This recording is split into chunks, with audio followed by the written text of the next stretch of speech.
नमस्कार दोस्तों, आपका स्वागत है अपने YouTube channel P for portfolio में। आज हम बात करने वाले हैं एफएमसीजी के एक दिग्गज शेयर नेस्ले इंडिया के बारे में। इसके क्वार्टर वन के रिजल्ट्स आ चुके हैं और रिजल्ट्स के बाद हमें शेयर में गिरावट देखने को मिल रही है। हालांकि क्वार्टर वन के रिजल्ट्स इतने भी बुरे नहीं थे, तो उसके बावजूद गिरावट क्यों देखने को मिल रही है इसके बारे में बात करेंगे। लेकिन उससे पहले अगर आपने चैनल को सब्सक्राइब नहीं किया है तो प्लीज सब्सक्राइब कीजिए और रेगुलर अपडेट्स पाने के लिए नोटिफिकेशन बेल को प्रेस कीजिए। साथ ही साथ टेलीग्राम चैनल को भी ज्वाइन कीजिए, जिसकी लिंक डिस्क्रिप्शन बॉक्स में दी गई है। तो आप देख सकते हैं नेस्ले इंडिया का लास्ट ट्रेडेड प्राइस है 16,597 रुपीज़, जो कि 2.9% नीचे दिखाई दिया है। अगर बात करें 52 वीक लो के बारे में तो वो है 11,322, जिससे ये अच्छा खासा ऊपर ट्रेड कर रहा है। लेकिन अपने 52 वीक हाई 18,369 से इसने नीचे आना शुरू कर दिया है। अगर बात करें यहाँ पर इसके वैल्यूएशन के बारे में तो छोटी मोटी कंपनी नहीं है, बड़ी कंपनी है। 1,60,000 करोड़ के आसपास का मार्केट कैप है। पी रेशियो 78.75 है और इंडस्ट्री का पी है 66.2, प्राइस टू बुक है 82.83। डिविडेंड यील्ड काफी अच्छा है, 2.06% का स्ट्रॉन्ग डिविडेंड यील्ड भी है। और अगर बात करें डिलीवरेबल्स के बारे में तो वो भी अच्छे दिखाई दे रहे हैं, 41.87% की स्ट्रॉन्ग डिलीवरी यहां पर दिखाई देती है। तो अब चलते हैं इसके क्वार्टर वन के रिजल्ट्स कैसे आए हैं उसके बारे में भी बात कर लेते हैं। तो हम देखने वाले हैं नेस्ले इंडिया के फाइनेंशियल रिजल्ट, जहां पर सारे फिगर्स रुपीज़ इन मिलियंस में दिए गए हैं। तो टोटल इनकम चेक कर लेते हैं। टोटल इनकम आई है 30,884 मिलियंस के आसपास, जो कि क्वार्टर ऑन क्वार्टर बेसिस पे हमें डिसअपॉइंटिंग नज़र आ रही है। लेकिन ईयर ऑन ईयर बेसिस पे थोड़ा सा ही इंप्रूवमेंट देखने को मिल रहा है, ज़्यादा इंप्रूवमेंट यहाँ पर भी हमें दिखाई नहीं दे रहा है। अगर बात करें नेट प्रॉफिट के बारे में, यानी कि प्रॉफिट फॉर द पीरियड के बारे में, तो प्रॉफिट 4,866 मिलियंस बनकर आता है, जो कि क्वार्टर ऑन क्वार्टर बेसिस पे हमें नीचे दिखाई दिया है। लेकिन ईयर ऑन ईयर बेसिस पे हमें ऊपर दिखाई दे रहा है। तो यहाँ पर अगर समराइज करें तो यहाँ पर जो प्रॉफिट देखने को मिल रहे हैं फिर भी अच्छे ही देखने को मिल रहे हैं, रिजल्ट्स इतने भी ज़्यादा बुरे नहीं है। ईयर ऑन ईयर बेसिस पे हमें ग्रोथ देखने को मिल रही है। हालांकि क्वार्टर ऑन क्वार्टर बेसिस पे थोड़ा सा हमें यहाँ पर प्रॉफिट नीचे जाता हुआ नजर आता है, लेकिन ओवरऑल रिजल्ट्स अच्छे आए हैं। लेकिन उसके बावजूद हमने देखा शेयर प्राइस में गिरावट देखने को मिल रही है। उसका जो मेन रीज़न है वो मैं आपको बताना चाहूँगा। आपको पता ही होगा, कुछ हफ्तों पहले ही ब्रिटानिया के भी रिजल्ट्स आए थे और रिजल्ट्स धमाकेदार हमें देखने को मिले थे। प्रॉफिट में जोरदार ग्रोथ देखने को मिली थी और ऐसे ही रिजल्ट्स यहां पर भी एक्सपेक्ट किए जा रहे थे, लेकिन ऐसे रिजल्ट्स यहां पर देखने को नहीं मिले और इसी के कारण थोड़ी सी वीकनेस हमें शेयर में दिखाई दे रही है। तो अब चलते हैं लेवल्स और टारगेट्स के बारे में भी बात कर लेते हैं।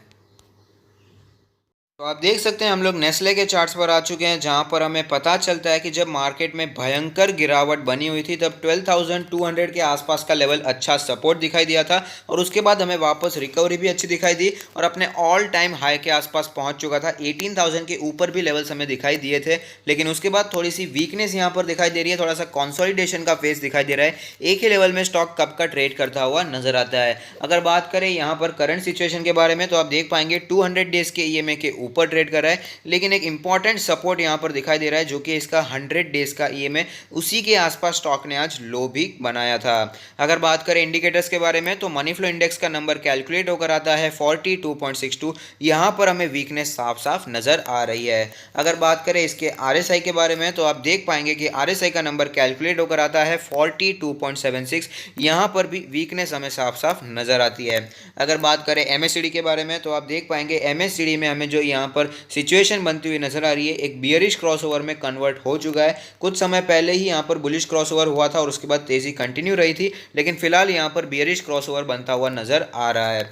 बॉलिंजर बैंड के बारे में बात करें तो आप देख पाएंगे बॉलिंजर बैंड के अपर बैंड के आसपास काफी दिनों तक ट्रेड करने के बाद हमें यहाँ पर गिरावट देखने को मिल रही है और स्टॉक फिलहाल अपने लोअर बैंड के आसपास ट्रेड करता हुआ नजर आ रहा है। लोअर बैंड का लेवल है 16,500 के आसपास का लेवल, अपर बैंड जो है वो है 17,000 का लेवल और अपर बैंड जो है वो है 17,498 का लेवल और मीडियन जो है वो है 17,000 का लेवल। अब बात कर लेते हैं पिवट पॉइंट्स के बारे में तो आप देख पाएंगे पिवट लेवल कैलकुलेट होकर आता है 17,000 के आसपास के लेवल पर, उसके नीचे ही स्टॉक ट्रेड कर रहा है। रेजिस्टेंस की बात करें तो यहाँ पर 17,933 का रेजिस्टेंस यहाँ पर हमें दिखाई दे रहा है, जिसके नीचे ही स्टॉक ट्रेड करता हुआ नजर आता है। उसी के लेवल के आसपास स्टॉक ने पहले भी रेजिस्टेंस फेस किया और वापस गिरावट भी देखने को मिली थी। नीचे सपोर्ट्स के बारे में बात करें तो यहाँ पर 16,234 का सपोर्ट बनकर आता है।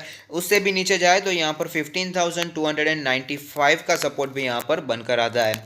अब बात कर लेते हैं ऑल टाइम चार्ट पर, जहाँ पर एक कैंडल 1 मंथ को रिप्रेजेंट करेगी, जिससे हमें पता चलेगा स्टॉक में कैसी मूवमेंट बनती हुई नजर आ रही है। तो आप देख पाएंगे स्टॉक ने धमाकेदार रिटर्न्स बना कर दिए हैं। मल्टी बैगर स्टॉक रहा है, कभी भी ज़्यादा डीप करेक्शन भी देखने को नहीं मिला है, लेकिन जब भी करेक्शन देखने को मिलता है तो ये अपने 20 मंथ्स के ईए में उसी के आसपास सपोर्ट ले लेता है और वापस हमें तेज़ी कंटिन्यू रहती हुई भी नजर आती है। फिलहाल 20 मंथ्स का ईए में जो लेवल है वो कैलकुलेट होकर आता है 14,314 के आसपास का लेवल।